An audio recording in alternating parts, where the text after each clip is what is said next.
Uganda ligger i det østlige Afrika mellem Kenya i øst, Sudan i nord og den Demokratiske Republik Congo i vest. Mod syd grænser landet op til Victoriasøen. Uganda har et areal på 241.000 kvadratkilometer. Det er mere end 5 gange større end Danmark. De første europæere, der slog sig ned i området, var katolske og protestantiske missionærer. De formåede på kort tid at omvende mange befolkningsgrupper til kristendommen, mens islam ikke kunne få ståsted.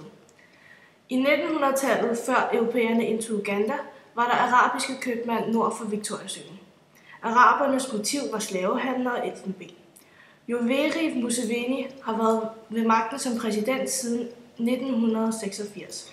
I midten til slutningen af 1990'erne blev han rost af Vesten som en del af en ny generation af afrikanske ledere. Hans formandskab har medtaget engagement i borgerkrigen i den Demokratiske Republik Congo og andre konflikter i det indre Afrika, såsom borgerkrigen mod Lord's Resistance Army, også kendt som the LRA. Klimaet i Uganda er tropisk med tørtid fra december til februar og fra juni til august. Den sydlige og centrale del af landet er den mest frugtbare på grund af regelmæssig nedbør og Victoriasøen, mens den nordlige og østlige del af landet kun får lidt nedbør og er ofte udsat for tørke.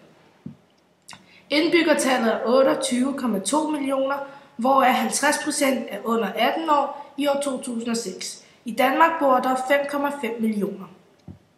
Befolkningsvæksten ligger på 3,4, hvor Danmark har en befolkningsvækst på 0,3 i år 2006. Styreformen i Uganda er republik. Deres officielle sprog er engelsk, men der tales også en række lokale sprog. 33% er katolikker, 33% er protestanter, 16% muslimer og 18% dyrker oprindelige afrikanske religioner og andre trosretninger.